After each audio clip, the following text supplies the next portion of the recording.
Hello. Wow, we've got a full house here.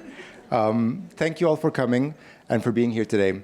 It's a real pleasure to host this event alongside Antler. I'm Adel Elabd. I lead the relationship with some of the top financial services companies in the UK, and I work closely with the UK VC ecosystem team. I wanted to spend a few minutes going over some housekeeping rules and to talk to you about what Google Cloud is doing to support startups. So firstly, for housekeeping, this is a secure area. You can't walk around freely, so if you want to use the toilets to do anything like that, just let any of the Googlers here know, and we'll escort you. For any coffee or refreshments, it's all over there. Feel free to use it. I'd like to start by talking about what we're doing with startups. I was talking to a group of investors recently, and I asked how many of them understood why cloud is so valuable to startups. And it struck me that very few cited the fact that cloud has removed so many barriers to entry for technology startups. If you think about it, the upfront investment in hardware, software, and servers would have put a lot of people off starting up their own business. Now with cloud, they can do it in a matter of clicks, and that is a key reason for why we've seen a balloon in the number of startups over the last 10 years. The cloud gives companies instant access to compute and advanced technologies so that they can build their technology companies without big upfront investments in hardware and software. So for example, if you want to build an app, then you can just log on to the portal, provision an app builder, and off you go. Just need to put your code on top. Here at Google, we invest a lot in the startup community.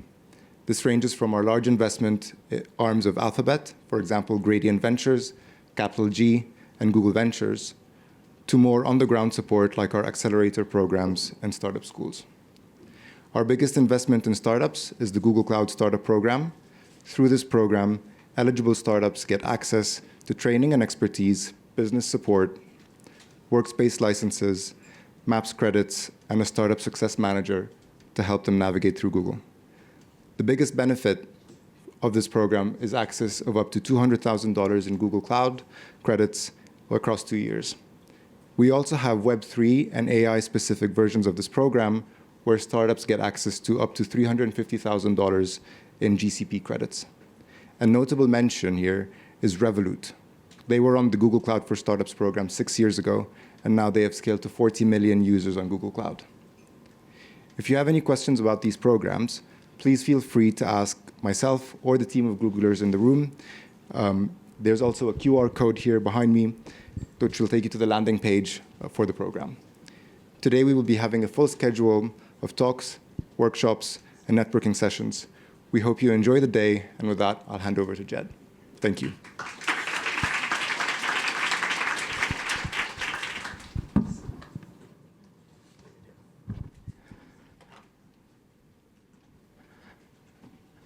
Hello, everyone. My name's Jed. I'm a partner here at Antler. We're based here in London. We've got a packed schedule for you this afternoon. Are you guys excited to be here? Yeah. One more time. Are you excited to be here? We've put together an amazing group. So we've got workshops on understanding VC-Backable businesses, what that means to demystify it, workshop on achieving product market fit, go-to-market strategy after you have product market fit, and then we have a panel discussion to hear some expert panelists and investors talking about the latest trends in the market. Just so we can get a feel of the audience, can I get a quick show of hands? How many of you are founders? Show of hands. Wow. Awesome. How many of you are thinking about building a company soon? So not quite a founder yet. Good. And how many are investors? Okay, a few hands. Good. Well, this is the right audience. So let me just tell you a bit about Antler, what we do, to help kind of demystify the background of us as a VC. So we are what we call day zero investing, which you can't get earlier than that in venture capital. That means we're investing in teams before they're a team, before they have a business, before they have co-founders. We've done over 1,200 investments around the world. We're on 6 continents, 27 locations, including here in the UK. We've backed over 9,000 founders, and they've gone on to raise almost $1 billion after investment. We have over 300 people globally. It's about 15 people here in the UK. And here in the UK, we've done 102 investments across over 35 different sectors. So what I want to do is just walk you through a bit about how we understand the market, right? We have a lot of data. When you're investing in over 1,200 companies around the world, there's some interesting things you could pull from that. Trends, what shifts are happening in the market, what are the backgrounds of founders, and based on the show of the hands that you guys just gave me, this is all highly relevant to you, because who will be your co-founder, who are your first hires? And I guess just first off, to show kind of the typical founder profile at Antler. So in the UK, we get about 5,000 applications per year for 2 residencies. Each residency is about 80 founders, and they go on to build companies. And the founders typically are across 3 different buckets. You have domain experts, they have PhDs and deep expertise in sectors. You've got business leaders and operators, former CEOs who've built businesses, done commercial traction, have built out products. And then tech leaders and product builders. This could be anywhere from a full stack engineer to a no-code, low-code expert who can get a product to market really quickly. As far as the backgrounds that we see for founders at Antler, on average is 10 years of work experience. Over half have been a founder before. And the split is roughly 50% into tech and domain and about 55% in business and operations. And then, of course, we're also quite proud to say that about a third of our portfolio features a female co-founder, which is more than double the industry rate that you see in VC.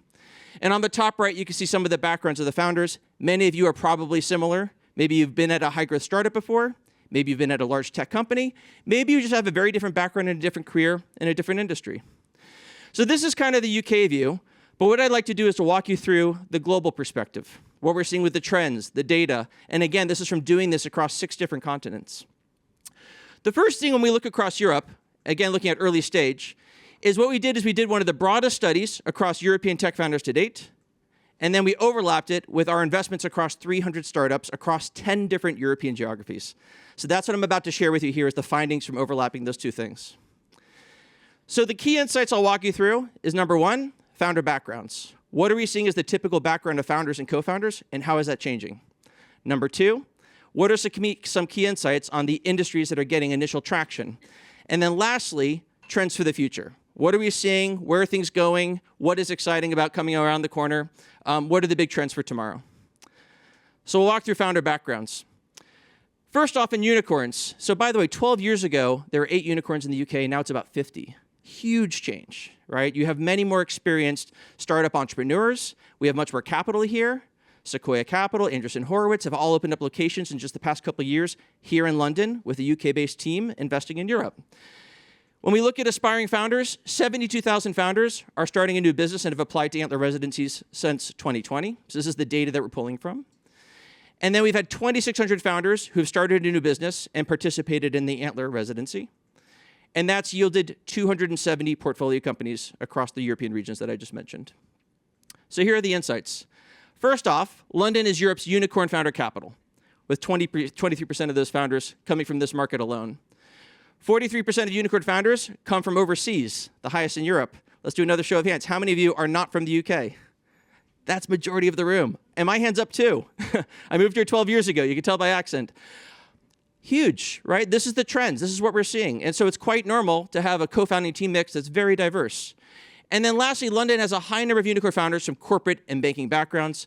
You could probably partially relate that to the fintech trends that you're seeing, right? We have a lot of fintech unicorns, and that would overlap with those sectors. McKinsey, Cambridge Consultants, BSG are the employees creating British unicorns in the past.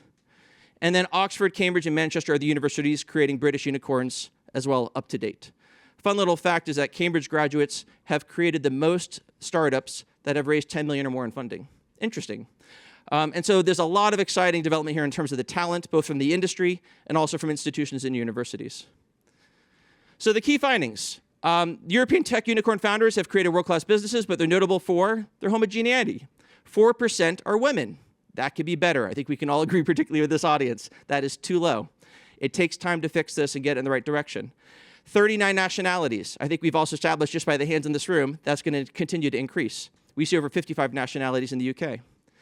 Alumni from Oxford, Stockholm, Tech University of Munich, McKinsey, BCG, Rocket Internet have built the most European unicorns. And then nearly half of European unicorns founders are serial entrepreneurs.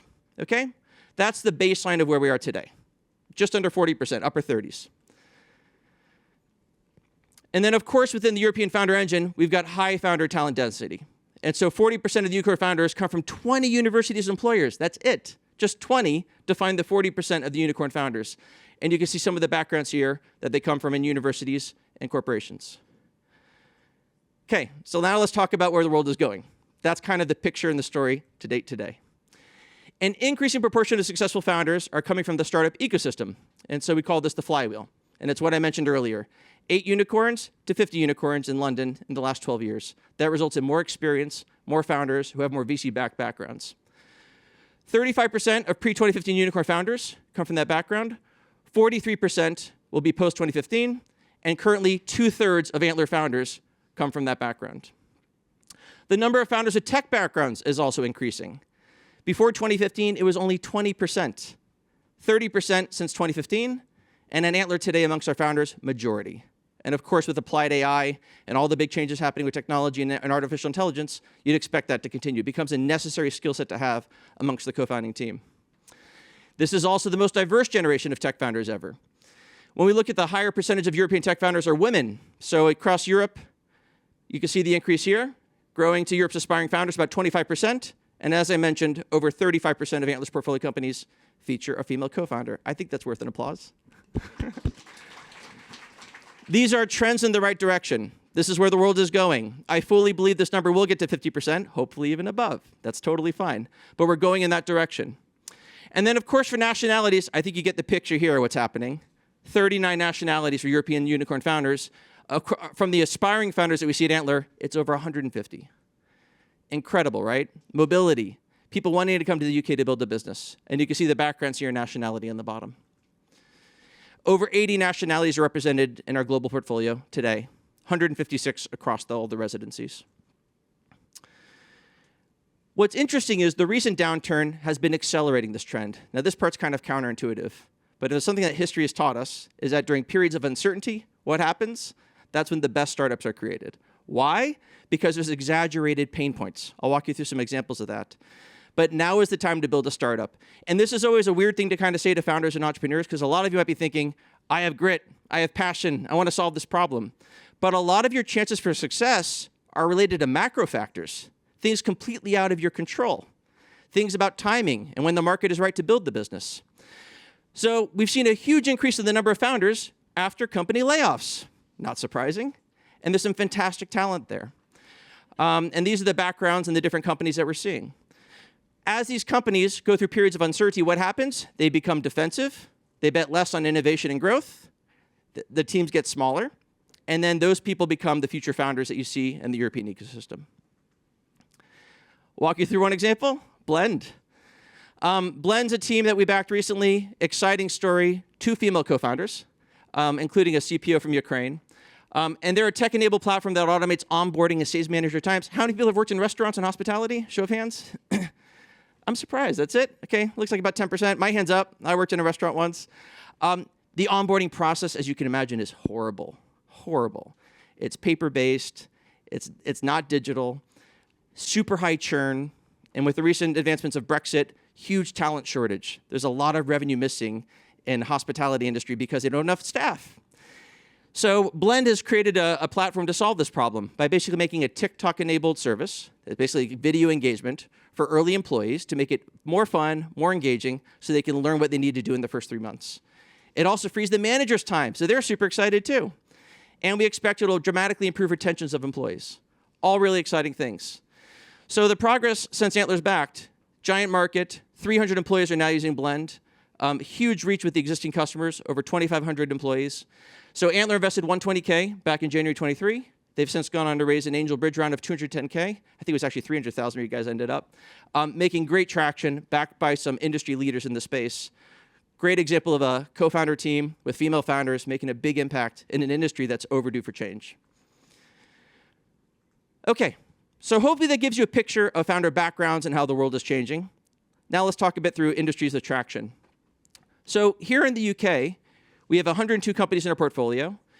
Couple fun stats to highlight. Over 80% of our companies are still operational today. That's super high. Why is that? Well, we do a very high diligence process to find the best founders. We support them for about 10 weeks to build their team and coach them and support them. And then afterwards, they get investment. And then we continue to support them as portfolio companies as they go on to raise later on. Really high number. Follow-on rate. 85+% of our companies go on to raise funding within the first 12 months. Also really high. That's more than double what you typically see in the industry. We've already mentioned the percentage that are female founders. And then also quite proud that our NPS is over 60 points. If you guys know how NPS works, that's a really high score. And that includes founders that don't get investment. And so what we get from feedback from founders is they grow their network, they learn a lot of practical things, within 10 weeks they get a decision, and they can kind of move on with life. And so the NPS score is really high, so they highly recommend the program to others. When you think about the traditional barriers of building a company, it's finding a co-founder. Who is this co-founder? How many do you know? Who's ready to leave their job and build this company that you want to build right now? It's access to capital. Can you go out there and raise money in the next 3 to 6 months? Have you raised VC funding before? And it's also coaching and support along the way. Do I have experts and advisors who can help me and coach me and help me identify the gaps and the blind spots that we have? So these are all the things that at Antler we're obliterating through our residency program to help you move there quicker and improve your chances for success.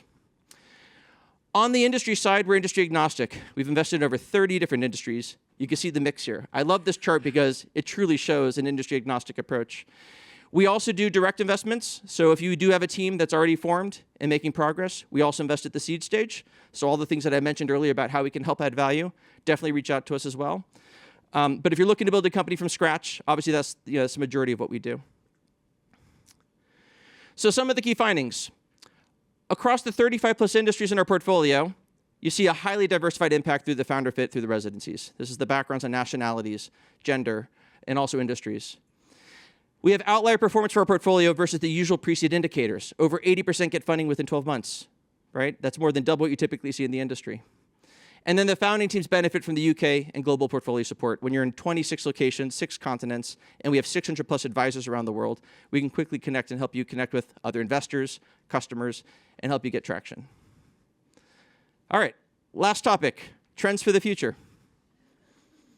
So first off, I did say it a bit early on, but I haven't said AI too much this time, right? This speech has not been just covered with the words AI, but I think we can all agree applied artificial intelligence is making a huge impact on startup creation, resulting in longer runways and more impactful solutions. It dramatically has lowered the cost for building a company. Like that's something that applies no matter what business you're building and what sector. On top of that, there's AI tools that you can use to help you make more impact through sales, customer support, et cetera. And there are some companies that are innovating in AI and actually pushing the frontier and improving what we can do and deliver. Good example of this is Vamstar.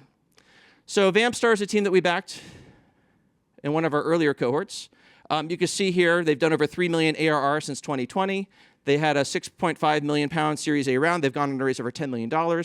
They've built an RFP marketplace, that's just for requests for proposals, for hospitals and suppliers. You can see they've got a deep background in the health tech industry and hospitality, or in hospitals. You can see the CTO has 15 plus years of experience in software delivery, including 10 years in EU and US healthcare space, so clear domain expertise and knowledge. And they've done a great job of creating a marketplace to help hospitals find the suppliers at the best cost, best value, quickest time, highest quality. You can imagine that's probably a very big pain point for hospitals, but a great team with an example of domain expertise and making significant traction since our initial investment back in October 2019. Second thing, ESG is a key priority for founders, and it's resulting in significant impact with improving the world and rapid valuation growth for businesses. The way I talk about this in Antler is imagine a Venn diagram above my head. You've got a group of ESG companies, and then you've got a group of companies that go on to create significant impact and valuation growth. We're kind of targeting the area in the middle. There's a lot of companies doing ESG work that don't grow or that don't create huge value creation. We're really aiming to cover those 2 segments that I just mentioned. One good example of this is CloudCycle. So CloudCycle is a platform that does concrete quality maintenance and support and basically helps construction projects manage concrete better. There's a fun little test that they do today. This shows you how old the industry is. But how it works for detecting concrete quality is you pour concrete into a cone, you literally take a rod, and then you whack the concrete with the rod 5 times, then you remove the cone, and then you measure how far the concrete's compressed. Makes sense, right? I mean, but very manual. They do that on 5% of the concrete being delivered to see if the quality is right. CloudCycle uses hardware, software, and services to detect 100% of the concrete in the mixer to tell what the quality is on its way to the site for construction. What that means is you don't have to order extra concrete because you assume that some of it's bad, and you have a real-time indication of the quality of the concrete for the full project. Great example of a team that's gone on to do really well, 15 million of pipeline ARR. They have 82 contracted trucks, which is up 91% over the past year, and then a gigantic market, as you can imagine. Fun little stat for you on this company is that if the entire construction industry shifted to CloudCycle, you'd reduce CO2 emissions worldwide by 1%. It's a big deal. Great team, great background, multinationality, and then also made great progress since then. And they're currently in the process of a $5 million plus round. So just gone on to do a great job. Last example, founder with deep sector expertise mixed with tech founder skills is resulting in niche market solutions. So if you can apply technology to make a significant impact in even a smaller segment or market or niche segment, it could be of significant value. Good example of this is Baseline, doing developer-first observability for serverless architectures. So it's an observability solution that combines logs, metrics, and distributed tracing and wide events to let you discover, prioritize, and resolve errors in real time. There's large companies that are not able to proactively find problems with their code. What this allows you to do is to do that testing before it gets launched and before it gets used by customers, which saves companies lots of money. And so they've gone on to be backed by Sequoia Capital, one of the first companies backed in the ARC program, Octopus Ventures, and Forward Partners as well, raising over $1.5 million.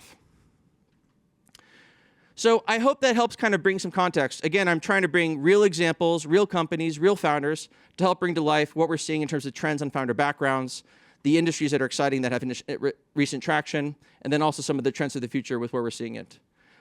Now, what I just shared with you were examples in the UK. Of course, Antler's story is global, and you can see the examples of companies here all over the world that are going on to make a significant impact and along the trend lines that I've already discussed. So to wrap this up, I had this slide earlier. I'm confident that some of the faces in this room will probably be on a future slide like this at a future female founder event. I say this all the time in the residencies, and it's true. People end up being on the panel, and they end up sharing advice to other founders. Part of also how we do this is we build this ecosystem and do events like this to help raise your awareness, to help give you the tools and support that you need, because if the ecosystem grows, everyone benefits. I hope that makes sense. We'll take a little break right now. Is that right? Or we're going right into Susan. So please join me in welcoming Susan Lin from Felix Capital.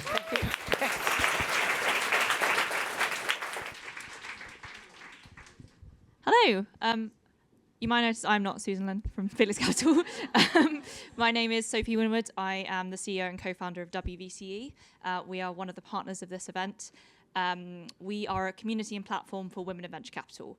And our thesis is that we believe that more women need to be in decision-making roles in venture funds. At the moment, it's 16%. Because female investors are 2 times more likely to invest in female founders.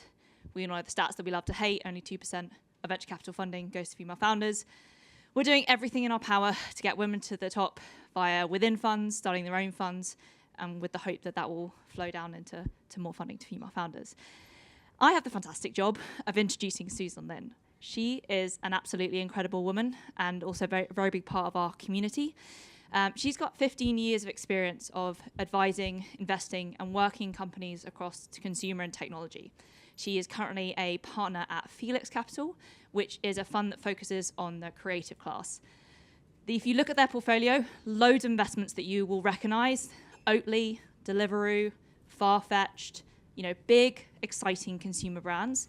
And one of their recent investments is a company called Pigment. They raised last month a 145 million Series D, making them one of 2 unicorns in Europe this year, and it's founded by a female founder. And in fact, if you look at their statistics, 25% of their portfolio has at least one female founder or co-founder, and 45% of the team is diverse. That's not where we want it to be. That is a hell of a lot better than the industry average, which is awesome. And she is going to be taking you on a workshop about understanding the VC-Backable business. I've been a VC for 6 years. It is a mad, opaque industry. And unfortunately, you think, oh, I've got a really cool idea. I want to build a business. That's a really hard thing to do, right? But if you want to get venture funding, you also have to understand our crazy, very hard industry as well. And so we hope that with this workshop, we'll give you the kind of tools, the baseline, the facts to really enable you to go into these conversations and smash it. So without further ado, I'll hand over to Susan.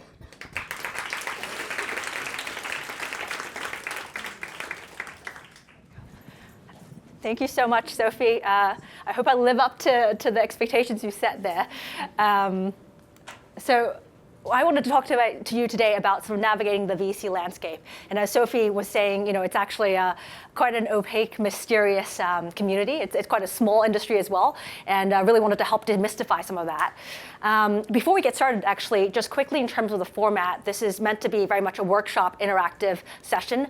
So I prepared a handful of slides here, which we'll go through, but hopefully we'll just spend about 20 minutes on that. And then really want to leave most of the session, sort of 30 minutes or so, for everyone's questions. So please do think about any questions you have top of mind as we go along, and feel free to, once we're done with the presentation, please jump in. Would love to make this as engaging and helpful as possible.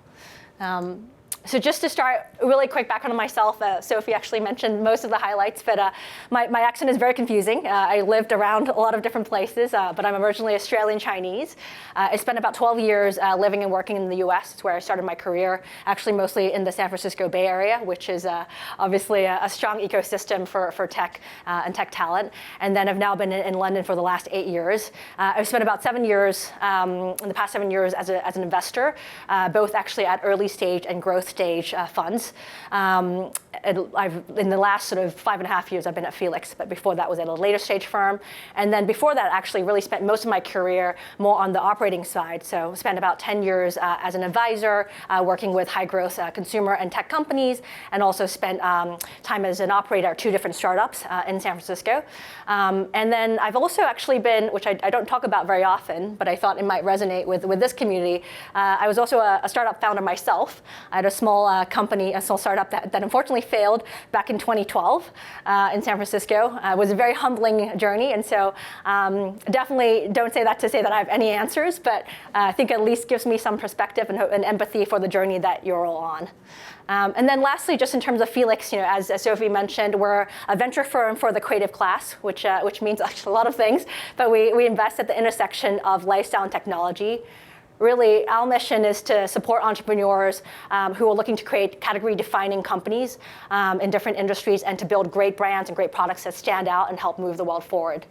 We're lucky to right now be investing from our 4th generation of funds, which is $600 million, and actually investing in startups both at the early stage to growth stage, so late seed, Series A, and onwards.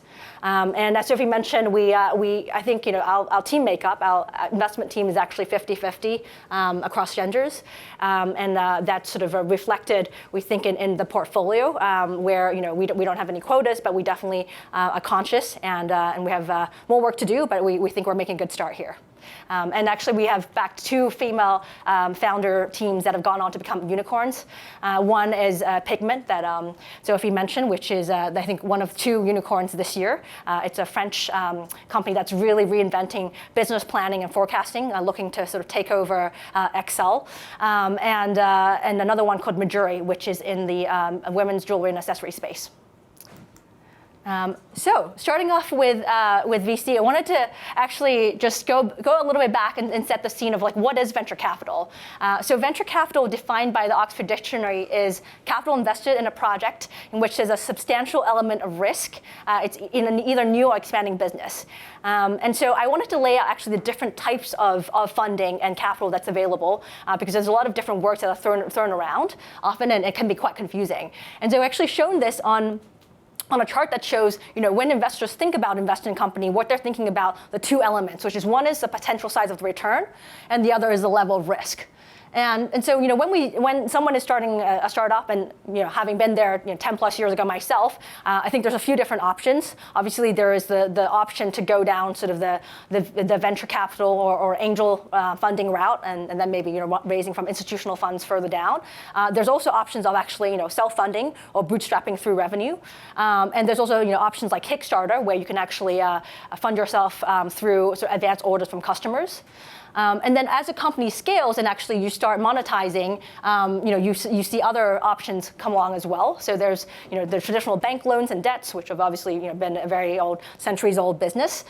Typically investing in very safe businesses, very mature, that have substantial profitability. You have private equity, which is typically majority buyouts of companies. They're acquiring sort of mature, profitable businesses. I think people often lump private equity and venture capital together because it's seen as an alternative asset class, but actually very, very different styles and ways of working for both those industries. And then you also have growth equity, which sort of sits between private equity and early stage venture, which is really sort of when investments are made in more scaled companies that are doing significant revenue or traction, but still have an element of high growth and some risk.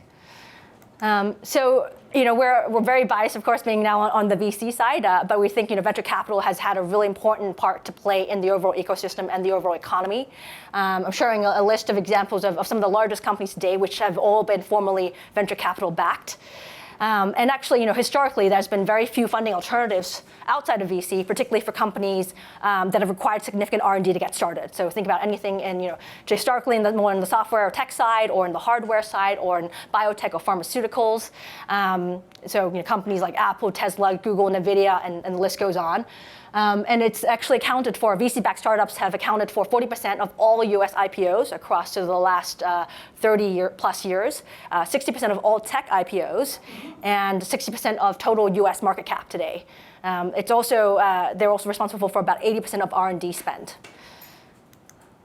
Haven't always gotten it wrong. There have been some high-profile failures and high-profile fraud cases, and I think that, that's one thing I hope the VC industry also self-reflects and stays aware of.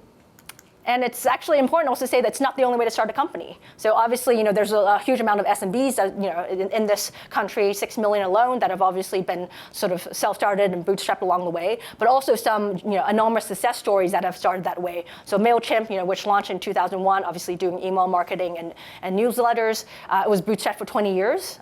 They continued they started monetizing in their first year. They grew quite quickly, and then, eventually, 20 years later, sold to Intuit for $12 billion. Shopify, which actually originally started in 2006, was bootstrapped for a number of years, reached a certain scale, and then actually raised their first venture round of funding.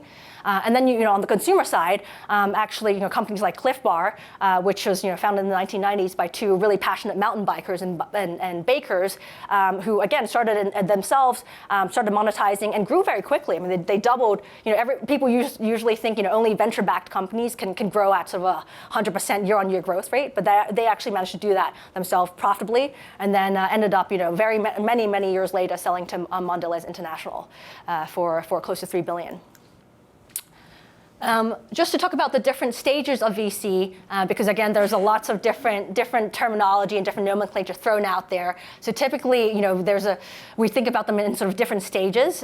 So the pre-seed stage is really sort of when you're typically talking to either angel investors or great investors like Antler, for example, where the funding is really used to develop the product and to start figuring out and testing, what is the problem, what is the product and the problem that you're solving for. And then when you move to seed stage, it becomes more about figuring out, do you have product market fit, which we'll talk about a bit more later, and what is your go-to-market? And then by Series A stage, it's the capital that you raise is a bit more for scaling and really honing in on your business model. So different metrics and different validation is looked at by different investors across this metric, which across this stage, which we'll talk a little bit later. But it's important also to say, a lot of startups do end up raising subsequent rounds. You hear about rounds, Series D, E, F, G, etc. But there are also a lot of companies that end up raising, 1 or 2 rounds, and then, just do really well and end up growing, again, in a self-sustained manner before, eventually either, continue to run the business or exiting. Sorry, I'm just going to have a sip of water. One important thing I really wanted to touch upon today, because I think it drives a lot of potential alignment or misalignment between founders and investors, is actually demystifying how does the VC model work. Because I think actually a lot of investors don't necessarily share this up front, and a lot of founders do know this, but some don't. And so I thought it's really important to break down actually how do from our side, how do we think about the types of returns that we want to see, and how does our portfolio construction actually work. So typically for early stage venture capital funds, funds invest in a number of companies. Funds like Felix, for example, we actually have a fairly concentrated portfolio for our fund size. So we invest in 15 to 20 companies per fund. You have other investors which invest 30 to 40 plus companies per fund. And what that means is obviously you have a range of different companies, very diversified across maybe different industries or different geographies, but also quite different in terms of the types of outcomes that end up happening down the road. And so obviously when we're making an investment where everyone is always optimistic, both the founders and the investors, and the idea is that it's a great outcome, exciting outcome at the end of the day, which can be, by the way, 10 plus years down the road. I think VCs are, especially early stage VCs, we're all patient and we understand that it takes time to build great businesses. But eventually, when the exit happens, we obviously see, being realistic, because at the early stage there is a high element of risk. There will be different levels of results, and what tends to happen is generally that in a portfolio of, let's say, 20 companies, that you have 10 or so % that really end up sort of flying for various different reasons. They find product market fit early, the team executes exceptionally well, and they're really sort of your unicorn cases. They're sort of your 10x outcomes. Then you have 30-40% of the portfolio, which ends up doing pretty well. Everyone, they return maybe 2 to 5x. Everyone's quite happy, but they're not the ones that you hear about in the big press articles or on the New York Times. And then you have probably half of the portfolio for early stage funds, which do end up perhaps not working out, or not working out quite the way that everyone had initially expected. Again, for various different reasons. Could be market timing, could be trend, market trend could be that the product market fit was never quite found, or other executional issues. But it ends up being a blended portfolio. But it's important to say that therefore, obviously because these matter so much more in generating the fund returns, that this is sort of a lot of the times the question that VCs ask themselves when we're looking at a potential investment is, how big can this be? And I just wanted to show a bit of illustrative math on this, which is, let's say, take an example of a £100 million early stage fund. So this is a fund investing, let's say, at a seed or Series A, to make 3 times sort of our gross returns, which is typically what we are pitching our investors, so 2x net. That means returning, we invest 100 million, and at some point, 10 or so years down the line, we'd like to get 300 million back. And that means, for any VC firm that typically, we'll look to own about 10% at exit, and truthfully, actually, that number can be a lot smaller, because some companies that end up doing well and raise a lot of subsequent money, early stage venture firms actually get diluted a lot. But that means, even just to get to the 300 million, we need 3 billion worth of exits. And so, that could be one portfolio company that just knocks it out of the park. They do 3 billion, and the rest is all gravy. That could be, if that's an exceptionally lucky case. It could be that one portfolio company does 1 billion, and then you have 5-6 companies that do pretty well, and hundreds of millions of exits. Or it could be 10 companies, but that all do pretty well. But that happens much more rarely. So this is why oftentimes the VCs do focus around sort of the scale of the potential outcome, even though they know that is far down the line. And then in terms of what we look for, so I think I wanted to outline there's a lot of different things, but broadly wanted to group them into sort of 4 different buckets. The first, I think most importantly, especially for everyone here in the room today, the foundation is really great founders and teams. And again, having been humble on the other side, I can say being passionate and being super resilient is one of the, I think, most important factors. We also like to see founders where we think there is product founder fit. So founders which are tackling a particular issue, a market, or building a product where they have a specific affiliation to. Maybe it's a problem that they experience themselves. Maybe it's something that they've been working on for many years out of their own passion. But we really like to see that. And then the other thing that's important, especially as the company scales, is an ability to attract great talent. Because obviously over time you need to build a team, and being able to be a talent magnet is really important. The second thing is sort of really understanding a large market opportunity, and we'll get into a bit more about that shortly in terms of what it means. The third is having sort of a unique value proposition or differentiation in the product. And then last, which is more for sort of Series A onwards in particular, is seeing sort of evidence of product market fit and scalability. So I think there's a couple of workshops later actually to talk more about both the product market fit side and some of the other areas. But just wanted to quickly touch upon some of these. The first, in terms of thinking about market opportunity, because I think a lot of this is the sort of the lens which a lot of VCs look at. And then there's a lot of words, or again, sort of nomenclatures that are thrown around, things like TAM, which stands for total addressable market. I think we kind of break it down simply, and I think it really kind of boils down to these three buckets, so three variables that interact with each other. The first is sort of, actually how many people or companies are you addressing, are really facing the problem that you're trying to solve? And so that's sort of the baseline. Is this something that all people in the world can use, all people in the country that you're launching could use, or is it, addressing a specific part of the population? If it's a B2B software solution, is it a horizontal one which all businesses can use, or targeting specific segments, specific verticals, or specific sizes of companies? The second one, which is really important, which I don't think gets talked about enough, because I think a lot of people just focus on bucket number one, is really how much are they willing to pay for this? And I think that can often, I'll share some examples where that often gets misunderstood. But both who is paying for that? Is there a clear buyer and buyer or buyer persona, and how much are they really willing to pay? Or sometimes obviously on the consumer side, how much can maybe they aren't paying out of pocket themselves, like with Meta products, for example, with TikTok. But how much can you monetize from them? And then the third element of that is how much of that market can you realistically reach with your product today? And both today and actually going forward.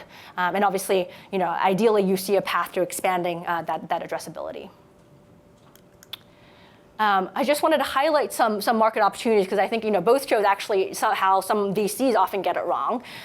Just thinking about some examples on that have been venture funded that have obviously end up being very big. Uber, for example, I think famously got turned down a lot because in the beginning their pitch actually seemed very, very small and niche. I mean, they were mostly, it was a black cab offering, and I lived in San Francisco when they first launched. I think it was like around 2009 or so, and it was really sort of this very premium exec black cab experience, which a lot of VCs thought actually that's a very small market. If I look at it, people are willing to pay that. What they hadn't realized, and obviously I think arguable if it was in Uber's sort of vision from day one, is really they were going after that whole transportation sort of TAM, and really I mean, if not disrupting or innovating on public transport, at least sort of the entire sort of cab industry they were looking to take on, and that was obviously a much larger TAM.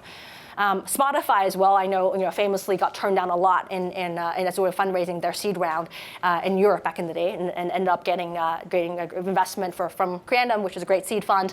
At the time, there was no market for music subscription. There were no other businesses out there, so obviously hard to figure out what that market was. But I think, Creandum and others looking at the investment who were able to see the potential saw, well, actually, if we think about people who love music, people who are willing to listen, who want to listen to it, who are willing to spend money to listen to it, that's actually a very, very large TAM. And if you look at all the spend that was going to CDs and iTunes at the time, actually it was a large market. There's also been some counterexamples where people got it wrong. We as an industry got it wrong. I mean, I think everyone probably remembers very recently, a year or two ago, where there were probably like 15 or 20, or every day there was another quick service 10-minute delivery startup that popped up. At some point, there were 6 or 7 or 8 of them battling out in London alone. And I think that was one example where sort of initially, people looked at it and said, wow, huge market, grocery. Who doesn't buy groceries? Like, everyone wants to buy groceries. The food industry is huge. Like, this is going to be a huge TAM. And what I think people missed, and we didn't realize, and obviously it's easier saying this in hindsight, is the actual willingness to pay for that 10-minute quick delivery was actually much smaller. The addressable market of people who want to change their behavior instead of doing their typical shop, but actually downloading the app and really using it on a regular basis, that was actually much, much smaller than a lot of VCs thought. There's another example, which I don't know if anyone knows. This is actually a company called Quibi in the US, which raised $2 billion in VC funding. Actually very high profile because it was a bunch of former Disney execs who launched it as well. Basically, they raised money to start a short form Netflix. So Netflix, but with 5 to 10 minute long content. So sort of what Netflix meets TikTok or YouTube Shorts, if you will. And then again, they thought huge market. Everyone is Netflix. I think was already at a very substantial market cap at the time. Obviously the overall sort of digital content and digital media industry was huge. But I think what they didn't realize was, there was already a lot of subscription saturation, and the willingness to pay for people for another subscription service, which didn't really offer anything that different in terms of content, was pretty limited. Shifting gears a little bit, just to think about in terms of differentiation and unique value proposition. So a lot of investors will talk about the differentiation really coming from technology and the unique product that software that you're building. We think it doesn't have to be. I mean, it can be just that, but it actually doesn't have to be that or just that. We think for us at least, we think having a great product and a great customer and user experience that's sort of table stakes. That's the foundation of what you're laying. But in addition to that, it would be great to also look at things about unique distribution channels. So do you have a new way of reaching your customers, or are you tapping into a new community that hasn't been tapped into before? Is there really can you build a brand? And we think, brand is one of those under-discussed moats today. But if you look at the three largest, I think, market cap companies in Europe, well, I guess Novo Nordisk is one on the sort of pharma side, and the two others are probably LVMH and L'Oreal, which are very much, a huge brand moats there. Network effects as well. So, can you lock in your users or create a flywheel? And then, cornered resources, which is really sort of a way of saying, do you have a special resources, whether that's talent, IP, ingredients, et cetera, that only you can tap into. And some other things to think about is also, do you need to convince people to switch over from an existing solution or product? Because, if you do, we think, unfortunately, there's a large inertia. So getting people to change behavior and changing habit is actually really hard. So if you are, creating something new, it is a bit different. But if you actually want them to replace their old product solution to this new one, then it has to be, we think often, in a 10x better product. So really something that is so much better that they get over that inertia hump and go for it. And another thing to think about, obviously, is why can't incumbents do it? Either now or in 2 to 3 years, and how do you really sort of create that head start? And lastly, just to talk about sort of product market fit, which I think will be discussed much more in the next session. We think this is really, for early stage founders and teams, this is really one of the most important things to test and understand as a founder. And I think that was actually one of the things that probably I got wrong in my startup journey as I reflect back. And I think it's one that for your own sanity's sake, you really want to make sure you nail it. And it's also a metric, obviously, that VCs look at very closely. There's a lot of different ways to think about product market fit, and there's a lot of different metrics you can use. And you can look at your overall traction, your growth, your acquisition efficiency. So things, how much does it take you to acquire the next customer, whether it's on the consumer side or on the B2B side. It can be looked at through the unit economic lens. So what kind of customer repeat or retention level are you getting? What is the lifetime value to getting? How does that compare to the CAC? So the LTV to CAC ratio. And other things to consider is the customer reviews and NPS. What are people saying? What is the share of customers that are coming to you organically or through word of mouth because people are so excited about it? But ultimately, it boils down to can you reach a group of customers who really love your product and they're willing to pay for it. And ideally, that's a large group, not just a niche segment. And with that, I'm going to end the presentation portion and would love to hand it over for any questions that you guys might have. So hopefully that was helpful.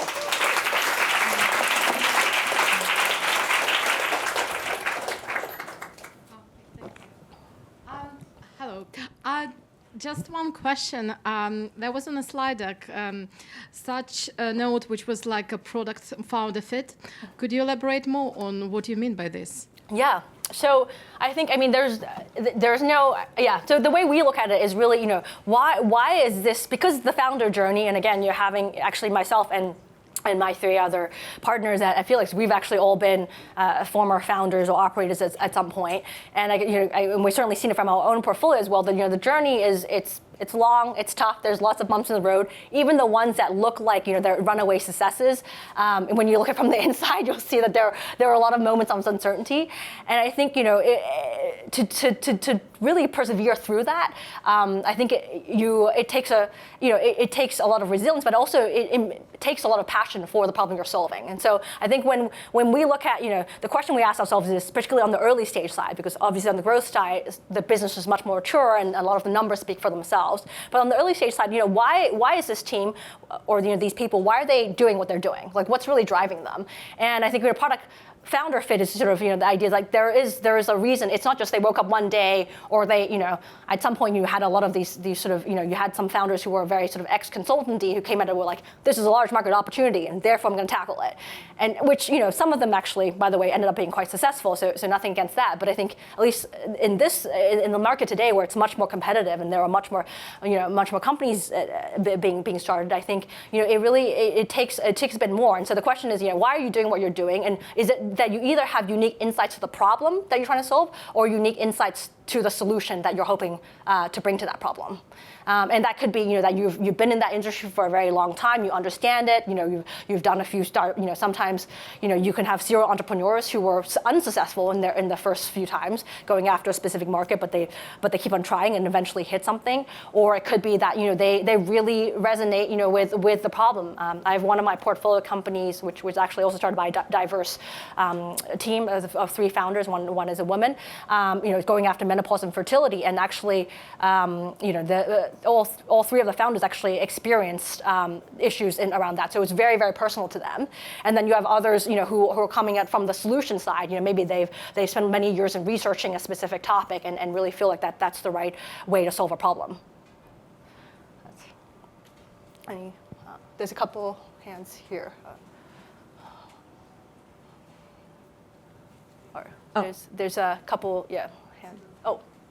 Sorry. Hi, Susan. Number one, thank you so much for coming to speak to us. It was very insightful. For people in the room who are first-time founders, don't have a massive network, I know warm outreach is always the best way to get into kind of VC or kind of get a warm intro. What would you suggest for those who are kind of applying online on a deck? Like, what are the things that really help you stand out or that you look for to kind of differentiate even looking through the deck? And do you have any insight into that part of the process? Yeah, that's a good question. This industry is actually quite. I think sometimes it can be perceived as quite opaque and maybe less accessible because of oftentimes it feels like it's very clubby. It's a network driven, and a lot of people do that. We try to make it a point, well, 2 things, I guess. For us, actually, a lot of our portfolio companies came outbound, so we spend time, we're very thematically driven, so we look at specific markets and sectors, and so we find companies through that work, and then we actually, half of the time at least, reach out to founders directly, rather than have founders come to us. But for founders that do come to us, and we do get a number of cold emails, and we try to respond to them. I think it's 2 things. One is actually sort of personalizing the email to the person, and it takes a lot of effort, but actually I think a personalized email goes a long way. I know that on the reverse side, I send a huge amounts of LinkedIn requests and email requests completely cold, and lucky to get a good responses. But I take a lot of time, and even with AI, it hasn't been able to speed it up that much to really personalize. But I get a lot of inbounds which are like, get the name wrong, get the fund name wrong, just basic things, or we say that we're looking to invest at companies in the intersection of lifestyle and technology, and looking at really strong brands and for products, and we get something that's like cybersecurity insurance or something very, and you're just like, no, or or it will be for we sort of say what the stage of which we're typically investing, and we'll get something that's completely different from that stage. So it takes time, and I know when everyone's busy, it can be hard to find the bandwidth. But I think you'll get a much higher hit rate, honestly, if it's really targeted and personalized. And then I think it's about in terms of the pitch itself. I think there's probably a lot of different templates for great pitch decks out there. So I won't go through that today, but I think you sort of have to nail. I think storytelling is one of those skills which founders do have to either have or need to develop, because being able to sort of succinctly articulate why you're building something that's really important and why you think you're well positioned to do that, I think is not just helpful for investors, is great to get in terms of doing your recruiting. I mean, attracting top talent, that's key. So I think being able to have a deck where it's very clear what you're building, why you're doing it, what are the key numbers and metrics, and then laying that also out in a visually, I think, a design-centric way, I think can go a long way. Sorry. Hi, sorry. Oh, sorry. So I have a question just really around first-time founders. Obviously, it's a big jump into that, and you might have to fall back to sort of services-based solutions or consultancy until you get over sort of the hurdle to fundraise. Would you sort of invest in founders coming from that background if they had a plan to move to more of a sort of a product-based solution, or on what signals would you look for within that team to then say, like, okay, I know they're here now, but they do have a vision of going forward? Do you mean when you say service-based businesses, do you mean like as in you're using agencies for some of your development, or do you mean like you actually work as an agency? Yeah, you work as an agency. You're providing services to customers that is very specialized and personalized. With the goal of it being more like generalized going forward. Yeah, I think that it is a really, I think that's definitely an important way to, especially if you're just starting out and you're bootstrapping and sort of shifting your business over time. I think it's a very valid way to go. I think if you do have a services business that is, ideally, quite revenue generative, then it's, about sort of, where you can reinvesting that into the product and the development side. I think probably the two things to keep in mind while you're doing that is, one is making sure that whatever you're doing is scalable as much as possible. So let's say it's, I don't know, do you have an example in mind of like a specific industry? Not necessarily. So it's more founders that I've came across, and particularly women. Sometimes you fall into this trap of like, oh, I've got 2 really large customers, and then you just work with them continuously. And that's the sort of problems I see. Yeah, I think if you can start establishing sort of a more standardized processes. So let's say it's like, actually back about 10 years ago we saw a lot of this, which was like ad agencies, which were trying to shift more to a software, become more of a sort of marketing software platform. And I think some made a jump and others haven't. I think the question is how much you really end up investing into the software part of it, because it's obviously much more comfortable to do what you've always done on the agency side of it. But I think it's also about standardizing a lot of the, do you really have standardized and streamlined processes which you can apply to 95% of your customers on the agency side with some tweaks here and there, but you can actually say this is something that this is either a process or a software that I've developed in-house that can be used for the vast majority, and it's just about some customization on the top that makes it different for each customer, and then I think you have much more of a credible story there. Oh, sorry.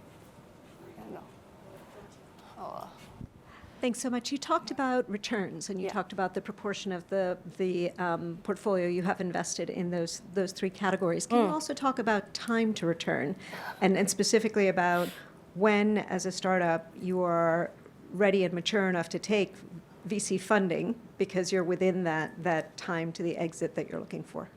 That's a good question. So each fund is different, but I would say for most early stage sort of typical venture funds. So because there are also other funds like CVCs, which are corporate venture firms, which are tied to a large company, which might have slightly different mandates, and you have other types of you have family offices and others that are sort of doing venture capital. So each of them will have different returns timeline. I think it's always good to ask that upfront if it's unclear. But for most standard sort of GP LP setups, so typical venture funds, it would typically be about about sort of 10 years long for the early stage ones.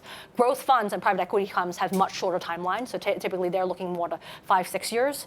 But for early stage funds, in sort of 10 years, and with actually, at least in our case, and probably in other cases as well, the ability to extend. So if you got that 10-year period and and a lot of your companies, portfolio companies, haven't exited for various different reasons, we can extend for a few more years. But actually, it's worth saying. I mean, just because a VC is looking to exit doesn't mean the founder has to exit. So there's lots of different ways for investors to exit, and obviously, some in the room will know angel investors who have exited within a few years. For VCs, I mean, I think that for a lot of the ones that keep on, where companies are doing, you sort of have two different camps. You have companies that are doing really, really well and end up, keep on scaling, and you actually, you don't want to sell. You actually want to wait until as long as possible because they just keep on growing, and maybe, the endpoint is an IPO or a very large acquisition or what have you. And then you have companies, obviously, that end up not working out in the first few years because they really sort of don't quite crack the product, the market, and then you have sort of you might have quite a few in the middle which gets to that 7, 8 year, 10+ year period where you want to exit, but there isn't quite a viable buyer, and then there's ways to do secondaries. There's a lot of options where founders can continue to invest, or can continue to run the business while providing some liquidity for the investors. Yeah. Oh, sorry. There's one. There's Thank you. up front here. So, There's a few up front here. Okay. Oh no. Can I go? Yeah. Sorry. I was just saying there's a few up front here that thank you. raising. As a founder, building from lived experience, what's the best way to tell your story to showcase that you're the best person to build your solution? Well, I wasn't able to do that, so I'm not sure I'm the best person. I think I don't know if there's, I don't know if there's really like a best way, because I think it kind of has to be authentic to who you are, and I think different founders have approached this if I think about our portfolio, we have 55 portfolio companies. I'm sure the Antler team, they have many more, like 270, I think they said. Every person is different, every team is different. They have different strengths and I think it's just about playing to those strengths and being sort of authentic. I think you do have to be sort of genuine about why you're doing what you're doing. But obviously, there's an element of also storytelling to make the market or make the problem solution more maybe a bit more exciting sounding. But no, I think you have to find your own style. Sorry, it's a tough one. Maybe we can. Oh, Sarah, I don't know if we want to give some. There's a few. Sorry. And then are we at time? Yeah. Hi, Susan. Hi. My name is Stephanie Melodia, and I'm a passionate brand lover. So I was very happy to see you mention brand as part of a defensive moat. You use the examples of LVMH and L'Oreal. So I kind of have a two-part question for you. Yes. So one is, how much importance do you give the brand moat to early stage startups? Again, using kind of those L'Oreal, LVMH examples for comparison, given it takes so many years, if not decades, to build a strong brand. And secondly, I'd just love to hear kind of your thoughts on, again, the importance of kind of where that's going in this kind of post-pandemic 2020 and beyond. Like, is that still a big factor? Yeah, it's a great question, because I think, exactly to your point, I think brand equity is one of those things that's hardest to build. And it's one of those things where, we're actually, at Felix, we're going to release an article soon that talks about sort of how we assess brand magic, and sort of we call it our Felix brand scorecard. So watch this space. But I think it is one of those things where it's a combination of magic and science, and it's really hard to, it's one of those things where you sort of see it when, see it when it's there, but it's hard to describe what exactly it is. I think early stage companies, we have seen, I think it's hard to obviously build an established brand from day one. It definitely takes a lot of time, but we can see sort of potential for that. And I think, that comes in probably a few different ways. One is, actually both on the B2B and B2C side, there's something we call customer love, which is really, that you're fostering a sense of like that people who use your product, whatever, that could be anything from a food product to skincare to a B2B software tool. I mean, Pigment, for example, a huge amount of people turn into ambassadors. Like people want to tell finance directors at one company want to tell another company, hey, this has changed my life. This has like saved my team like loads of time. Like you're gonna need to use that. So it's really about creating that sort of customer love and sort of word of mouth sense of people evangelizing the product. That's one element, and which I do think you can tell even in the very early days. And the second thing is sort of around the tone of voice, the aesthetic. I mean, this is more on the consumer brand side because I think with B2B probably a bit less obvious. But I think you can see if you look at the way a website is designed or the way the product is packaged, the look and feel. There's obviously a lot of competition, but I think there are ones that do stand out, and it's hard to say exactly. Is it the font? Is it the color? What it is? But I think it's that whole experience. It's the way they post on their socials. The TikTok videos they have. Like it's that sort of it's that tone of voice and the way that they show up for their external world that is there. And so I think you can. It's not going to be an established brand, even especially at seed or Series A stage. It will be. I think you can start seeing where there are nuggets. Yeah. There. Brilliant. Thank you. Hi, Susan, and thank you for your presentation. My name is Oni, and I am the founder of Unicorn. We are predominantly B2B focused around the risk management and governance sector for startups. Mm-hmm. So we are pre-seed at the moment, currently working on our MVP, and one of my questions were around traction. So we've had a lot of interest from like VCs, angels, and I guess where we are at the moment at the product building stage, it's quite hard to show traction with like paying customers. So I think from a VC perspective and for a startup in our position, what would essentially be the bare minimum that you would want to see in terms of traction from a company? So if you're pre-seed stage, I actually wouldn't. You're pre-seed stage, putting a B2B software company, I would not actually expect to see traction. I mean, there's a lot of B2B software companies that that don't even launch until seed stage. I mean, I don't know if the product is live, then if you can get feedback from users who may not be paying for it, but are using it and adopting it into their workflow, I think that would be great. But I would be surprised if actually, I mean, if you have VCs who are asking for traction, metrics around, MRR or ARR, I actually am not sure they would be the right sort of type of early stage funds. Because most pre-seed funds, I think, or angels, maybe angel investing is a better, angel investors are a better route to go down. Yeah, that's all right. Great. Oh, should we? Oh, okay. Sorry. Yeah, sorry. But I think if there's a few more questions, you can look for me later, or actually I have to run later. So, but we'll wrap up. All right. Thank you, Susan. Sorry.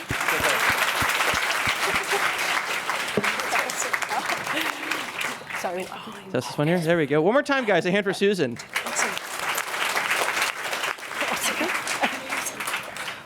We're about to just take a 10-minute break. I know there's a lot of information to process. I hope you found that really helpful and useful. I know I did. She covered some great things. She'll be around during the break too. So if you have any other additional follow-up questions, feel free to find Susan. What we have next, super exciting. Nicole, who's the co-founder and chief product officer of AccelX. They've raised about $15 million. They're at the Series A stage. Remember, she talked about getting the product market fit, which is the Series A. So we have a co-founder here who's going to walk you through the secrets and how to get there and answer your questions. Okay, guys? Enjoy the break. And then if you want to learn more about Antler, here's the QR code. Thank you.